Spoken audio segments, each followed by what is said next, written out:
ചേച്ചി ചേച്ചി ആ വരുന്നു വരുന്നു. വേസ്റ്റ് വെച്ചില്ലേ ചേച്ചി?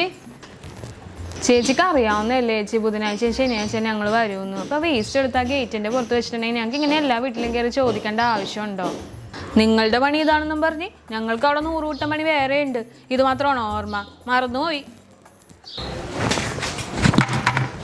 പക്ഷേ എന്താ ചേച്ചി ഇത്, പ്ലാസ്റ്റിക് വേസ്റ്റും ഫുഡ് വേസ്റ്റും എല്ലാം കൂടി ഒരുമിച്ചിട്ട് വെച്ചേക്കണത്. ഞങ്ങൾക്ക് ഇനി ഇത് തരംതിരിച്ചുള്ള സമയം മൊത്തം പോകും. എത്ര തവണ ഞാൻ പറഞ്ഞിട്ടുണ്ട് ചേച്ചി ഇങ്ങനെ ചെയ്യല്ലേന്ന്. അതിനിപ്പോൾ എന്താ, തരംതിരിച്ചെടുക്കണം, അതല്ലേ പണി, വേറെ പണിയൊന്നും ഇല്ലല്ലോ. ഞാൻ ധൃതിക്കങ്ങടെ എല്ലാം കൂടി ഇട്ട് ഞാനങ്ങനെ നിങ്ങൾ പറഞ്ഞ കാര്യവും മറന്നുപോയി. ചേച്ചിക്ക് എല്ലാ കാര്യത്തിനും ഭയങ്കര മറവിയാണല്ലോ ചേച്ചി. പറഞ്ഞ പോലെ പ്ലാസ്റ്റിക് വേസ്റ്റും ഫുഡ് വേസ്റ്റും മാറ്റി മാറ്റി തരാൻ പറ്റില്ലെങ്കിൽ ഇവിടെ നിന്ന് വേസ്റ്റ് എടുക്കാൻ കുറച്ച് ബുദ്ധിമുട്ടായിക്കോട്ടാ. ഓ, മജിസ്ട്രേറ്റ് ഇവിടെ ഉണ്ടായിരുന്നോ? ഞാൻ നോക്കി കണ്ടില്ലല്ലോ. അല്ല, ഈ രണ്ടുപേരും കൂടി എന്താണ് എന്നെ നിയമം പഠിപ്പിക്കണ? ചപ്പ് ചവറിന്റെ കാര്യമല്ലേ, ആന കാര്യമൊന്നും അല്ലല്ലോ. എന്താ ഇവര് പറയണേ? അല്ലേ, 2-3 പ്ലാസ്റ്റിക് കവർ അതിൻ്റെ കൂടെ ഇട്ട് തന്നെയാണ് രണ്ടുപേരും കൂടി എന്നെ ക്ലാസ് എടുക്കുന്നത്. അത് ശരി. അപ്പൊ കഴിഞ്ഞ ആഴ്ചയിൽ ഒരു ദിവസം നിങ്ങൾ വന്നില്ലായിരുന്നല്ലോ, ചിട്ട പഠിപ്പിക്കുമ്പോൾ അത് നിങ്ങൾക്കും ബാധകമാണല്ലോ. ഈ വേസ്റ്റ് ഇവിടെ ഇരുന്നിട്ട് എന്ത് മണോ ഇരുന്ന്. ചേച്ചി, അത് പിന്നെ അന്ന് ഭർത്താവിന് പെട്ടെന്ന് ഒരു നെഞ്ചുവേനായിട്ട് വേഗം തന്നെ ആശുപത്രിയിലോട്ട് കൊണ്ടുപോയി. അതാ അന്ന് വരാൻ പറ്റാഞ്ഞത്. അതിന് വേറെ ആളെ എടുക്കണം. നിങ്ങൾ ഈ തട്ടാമുട്ടി ന്യായം പറഞ്ഞ് ഓരോ ദിവസം വരാതെ നിന്നിട്ടുണ്ടെങ്കിൽ ഞങ്ങൾ ഈ ചവറൊക്കെ എന്തോ ചെയ്യും? പിറ്റേ ദിവസം തന്നെ വന്നെടുത്തില്ലേ ചേച്ചി? നിങ്ങളുടെ വീട്ടിലെ വേസ്റ്റ് മാത്രം ഇരുന്നിട്ട് നിങ്ങൾക്ക് സഹിക്കാൻ പറ്റില്ലെങ്കിൽ എല്ലാവരുടെയും കൊണ്ട് നടക്കണം ഞങ്ങളുടെ കാര്യം എന്താ? അത് പിന്നെ എല്ലാവരുടെയും വീട്ടിൽ ചെന്ന് വേസ്റ്റ് എടുക്കലല്ലേ നിങ്ങളുടെ പണി. വെറുതെ ഒന്നും അല്ലല്ലോ, മാസം 150 രൂപ വെച്ച് എണ്ണി തന്നില്ലേ? അത് കൊള്ളാലോ. പറ്റില്ലെങ്കിൽ എന്തിനീ പണിക്കൊക്കെ ഇറങ്ങി തിരിക്കണ്? മനസ്സുണ്ടായിട്ട് ചെയ്യണല്ലേ ചേച്ചി. പിന്നെ ഓരോ സാഹചര്യവും ഗതികേടൊക്കെ കൊണ്ട് അങ്ങനെ ഇറങ്ങി പുറപ്പെടുന്നതല്ലേ. നിർത്തി ചേച്ചി, ഇവരോടൊക്കെ എന്തിനു ഇതൊക്കെ വിശദീകരിക്കണേ? ഞങ്ങൾ പറഞ്ഞ പോലെ വേസ്റ്റ് മാറ്റി തരാൻ പറ്റില്ലെങ്കിൽ നാളെ മുതൽ ഞങ്ങൾ എടുക്കൂലട്ടെ ഇവിടെ നിന്ന്. വാച്ചി, ഷവറെടുക്കാൻ നടന്നിട്ട് ഇതാണ് ഡിമാൻഡ്. ഈ കണക്കിന് വല്ലതൊക്കെ ഉണ്ടായിരുന്നെങ്കിൽ ഇവളുമാരൊക്കെ നിലത്ത് നിൽക്കോ? മറ്റത് പിന്നെയും കുഴപ്പമില്ല, ഇവക്ക് എന്താ നാക്ക്. ചേച്ചി എന്തിനാ ചേച്ചി കണ്ണിച്ചോര ഇല്ലാത്തവരോടൊക്കെ നമ്മുടെ വീട്ടിലെ അവസ്ഥ വിശദീകരിക്കാൻ പോണത്? അതൊക്കെ പറഞ്ഞാൽ മനസ്സിലാവുന്നവരോട് പറയും. ഓരോരുത്തരുടെയൊക്കെ പെരുമാറ്റം കാണുമ്പോഴത്തേക്കും ചങ്ക് പൊള്ളയണ വേദനയാ തോന്നണേ. നമ്മളെ കാണുമ്പോൾ തന്നെ അറപ്പ് പോലെയൊക്കെ കാണിക്കണേ. എന്ത് ചെയ്യാനാ നമ്മുടെ അവസ്ഥ. അങ്ങേർക്ക് ആരോഗ്യം ഉണ്ടായപ്പോഴേ അങ്ങേരെ ഒരു ജോലിക്കും പോവില്ലായിരുന്നു. പിന്നെ ഇപ്പം അസുഖവുമായി. എന്ത് പറയാനാ, ഓരോരുത്തരുടെ ഗതികേട്. അങ്ങനെ ഒന്നും ഓർക്കണ്ട ചേച്ചി, എല്ലാ ജോലിക്കും അതിൻ്റെതായ അന്തസ്സില്ലേ. നമുക്ക് ഇത്രയും സാഹചര്യം വന്നിട്ട് നമ്മൾ കക്കാനും പിടിച്ചു പറിക്കാനൊന്നും പോയില്ലല്ലോ. ഒരിടത്ത് പോകാൻ ഇറങ്ങി നിൽക്കുമ്പോൾ ഇതുങ്ങളെയൊക്കെയാണല്ലോ കണ്ടത്. ആ ചേച്ചി, വേസ്റ്റ് ഇല്ലേ? വേസ്റ്റ് ഒന്നുമില്ല. വേസ്റ്റ് ഇല്ലേ? അപ്പം നിങ്ങളുടെ വേസ്റ്റൊക്കെ എവിടെ പോയി? ഈയിടെയായിട്ട് തരാറേയില്ലല്ലോ. ഓ, അങ്ങനെ തരാൻ മാത്രം അധികം വേസ്റ്റ് ഒന്നും ഇല്ലെന്നേ. ഈ വണ്ടി ഒന്ന് കുറച്ചും കൂടെ നീക്കിക്കേ, എനിക്ക് അങ്ങോട്ട് പോകാൻ ടൈമായി. മോളെ, കുറച്ച് വെള്ളം തരാമോ കുടിക്കാനായിട്ട്? വെള്ളമോ? ജാനു, ഞാൻ വേസ്റ്റുകാർക്ക് വെള്ളം വേണമെന്ന്. ആ സ്റ്റീൽ ഗ്ലാസ്സിൽ വല്ലതും എടുത്ത് കൊടുക്കട്ടോ. ആ കുപ്പി ഗ്ലാസ്സിലൊന്നും എടുത്ത് കൊടുക്കല്ലേ. പിന്നെ കുടിച്ച് കഴിയുമ്പോഴത്തേക്ക് നല്ലോണം കഴുകി വെക്കണം, കുട്ടികളൊക്കെ ഉള്ളതാ. വേണ്ട ചേച്ചി, എടുക്കണ്ട. അവിടെ പൈപ്പുണ്ട്, ഞങ്ങൾ അതിൽ നിന്ന് കുടിച്ചോളാം. പിന്നെ ഞങ്ങളും വീട്ടിൽ കുട്ടികളെയൊക്കെ വളർത്തുന്നുണ്ട് ചേച്ചി. ചേച്ചി പോയിക്ക് സമയമായില്ലേ? മുട്ടണ്ട, അഴുക്കാവും. എനിക്ക് മതിയായി. കരയാൻ പോവായിക്കോ അല്ലേ? ഇത് കേട്ട് എന്ത് കാര്യത്തിന് വിഷമിക്കണേ? ഇതിനെല്ലാം അപ്പുറത്തൊക്കെ കേട്ടിട്ടുള്ളതല്ലേ നമ്മൾ. എന്താ ആളുകളൊക്കെ നമ്മളോട് ഇങ്ങനെ പെരുമാറണേ? ഞാൻ ഒരു കാര്യം പറയാം, നിങ്ങൾക്ക് പറ്റിയ പണിയൊന്നും അല്ലട്ടെ ഇത്. ഒന്ന് പറഞ്ഞാൽ 2 എണ്ണം തിരിച്ചങ്ങ് പറഞ്ഞേക്കണം. ഈ പ്രൗഢിയും പത്രാസൊക്കെ മാത്രമേ ഉള്ളൂ, നമ്മൾ അത്രയും പോലും വിവരമില്ല. അത്രയും ഒത്തേച്ചാൽ മതി.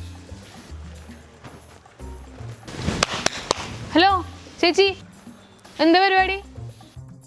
നൈസായിട്ട് വേസ്റ്റ് തോട്ടിക്കൊണ്ട് തട്ടാനുള്ള പരിപാടിയാണ്. ചേച്ചി അവിടെ ഇരിക്കും, ഞാൻ ഇപ്പം വരാവേ. കൊള്ളാല്ലേ ചേച്ചി, ഈ വേസ്റ്റ് മുഴുവൻ അവിടെ കൊണ്ട് എറിയലാണല്ലേ ചേച്ചിയുടെ പണി. ഇതെടുക്കാനല്ലേ ചേച്ചി ഞങ്ങൾ വന്നത്? ഈ മാസം 150 രൂപ ലാഭിക്കാൻ വേണ്ടിയിട്ടാണ് ഈ പണി ചെയ്യണേ. ഇങ്ങനെ വലിച്ചെറിഞ്ഞ് ആ തോടിൻ്റെ അവസ്ഥ കണ്ടില്ലേ? കഷ്ടമാണ് കേട്ടോ ചേച്ചി ഇതൊക്കെ. അത് പിന്നെ തരാൻ മാത്രം വേസ്റ്റ് ഒന്നും ഇല്ലായിരുന്നു, ആകെ കുറച്ച്. ഒന്നും പറയണ്ട, മനസ്സിലായി. നിങ്ങൾക്ക് മാത്രം വേസ്റ്റ് ഇല്ലാതിരിക്കാൻ നിങ്ങളെന്താ വായുവാണോ ഭക്ഷിക്കണേ? ഇനിയിപ്പോൾ അതെങ്ങോട്ട് കൊണ്ടുവന്നു? ഇങ്ങോട്ട് തന്നേര്, ഞങ്ങൾ കൊണ്ടുപോയിക്കോളാം. 150 രൂപ തരണമെന്ന് ഓർത്ത് വിഷമിക്കണ്ട. അതും ചേച്ചിയുടെ പേഴ്സിൽ തന്നെ ഇരുന്നോട്ടെ.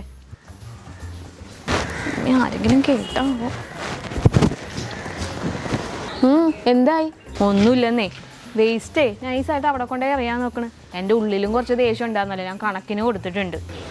അത് പിന്നെ എനിക്കറിയാലോ നിന്റെ നാക്ക് കൊണ്ടാണ് എവിടെയും പിടിച്ചിരിക്കണേന്ന്. പിന്നല്ലാതെ. ദേ വരുന്നുണ്ട് ഒരു കുന്ന് വേസ്റ്റായിട്ട്.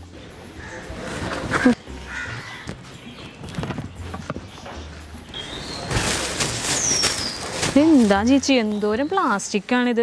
ഞങ്ങൾക്ക് കൊണ്ടുപോകുന്നതിന് ഒരു പരിധി ഉണ്ട്. ഞാനിവിടെ ഇല്ലായിരുന്നു, കുറച്ച് നാളായിട്ട് എൻ്റെ വീട്ടിലായിരുന്നു. എൻ്റെ മോൻ മാത്രമേ ഇവിടെ ഉണ്ടായിരുന്നുള്ളൂ. അവൻ മേടിച്ച ഫുഡിൻ്റെയൊക്കെ കവറൊക്കെയാണിത്. ഞാൻ പിന്നെ അത് ഇവിടെ കൊണ്ട് കളയാൻ അവനോട് എടുത്ത് കളയടാന്ന് പറഞ്ഞാൽ അവൻ കളയല. പിന്നെ ഞാൻ കഴിഞ്ഞ ആഴ്ച 200 രൂപ അല്ലേ തന്നായിരുന്നത്, നിങ്ങൾ എനിക്ക് തിരിച്ച് 50 രൂപ തിരിച്ച് തന്നിട്ടുണ്ടായിരുന്നില്ല, ചേഞ്ച് ഇല്ലെന്ന് പറഞ്ഞിട്ടേ. അതുണ്ടാ എടുക്കാനായിട്ട്? അയ്യോ ഇല്ല, മറന്നിട്ടൊന്നുമില്ല. ചേഞ്ച് ഇല്ലല്ലോ ചേച്ചി, അടുത്ത പ്രാവശ്യം വരുമ്പോൾ തന്നാൽ മതിയോ? അത് കൊള്ളാം. ഇതിപ്പോൾ സ്ഥിരം പണിയാണല്ലോ ചേഞ്ച് ഇല്ല എന്ന് പറയുന്നത്. എനിക്കാണെങ്കിൽ നാട്ടിൽ പോയിട്ട് അത് തന്നെയായിരുന്നു ഓർമ്മ. നിങ്ങൾക്ക് തിരിച്ചു വരുമ്പോൾ ഞാൻ ചോദിക്കുമ്പോൾ എൻ്റെ 50 രൂപയുടെ കാര്യം ഓർമ്മ ഉണ്ടാവുമെന്ന്. ഇത് ഇങ്ങനെ പറഞ്ഞാൽ എങ്ങനെയാണ് ശരിയാവണത്? എപ്പോഴും എല്ലാവരും ഈ 150 രൂപയ്ക്ക് 200 രൂപ അല്ലേ തരുള്ളൂ. അപ്പോൾ കുറച്ച് ചേഞ്ചൊക്കെ കൊണ്ടുവന്ന് നടക്കണം. ഇത് 50 രൂപ ഞാൻ ഇവരുടെ നിന്ന് വാങ്ങിച്ചോളാം.